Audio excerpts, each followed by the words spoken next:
विजयनगर साम्राज्य के राजा कृष्णदेव राय बहुत महान शासक थे।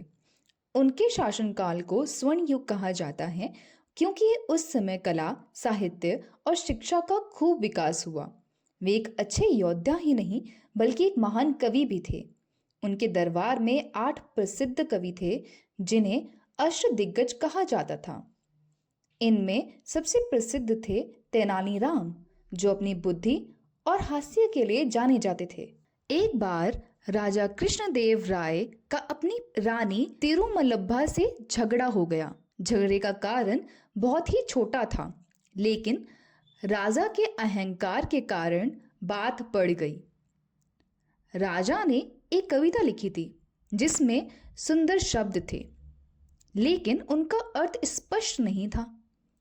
जब उन्होंने वह कविता मंत्रियों को सुनाई तो सभी टालने लगे। शाम को राजा ने वही कविता रानी को सुनाई।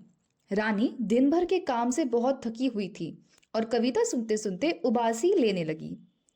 राजा को लगा कि उनकी कविता का अपमान कर रही हैं। वे बहुत नाराज हुए और कई दिनों तक रानी से बात नहीं की। रानी बहुत दुखी थी। उन्होंने समस्या सुलझाने की बहुत कोशिश की, लेकिन सफल नहीं हुई। अंत में वे मदद के लिए तेनालीराम के पास गई।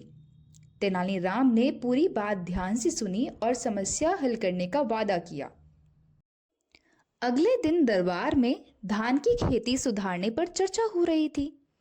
जब तेनालीराम की बारी आई तो वे धान के बीज की थाली लेकर गए और बोले कि इन बीजों से 3 गुना फसल होगी। दरबारियों ने उनका मजाक उड़ाया। राजा को भी यह बात अजीब लगी। तब तेनालीराम ने कहा कि समस्या बीजों में नहीं बल्कि बीज बोने वाले व्यक्तियों में है।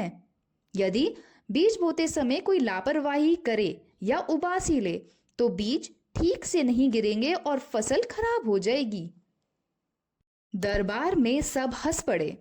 राजा भी अनजाने में उबासी ले बैठे। तब तेनालीराम ने कहा कि उबासी लेना स्वाभाविक है, यह किसी का अपमान नहीं होता। राजा को अपनी गलती समझ में आ गई। उन्हें याद आया कि उन्होंने रानी को उबासी लेने पर गलत समझा था। उन्हें बहुत पछतावा हुआ।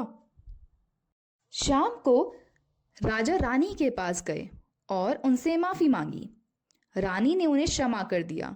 महल में फिर से खुशी लौट आई। तेनालीराम को उनकी बुद्धिमानी के लिए इनाम दिया गया।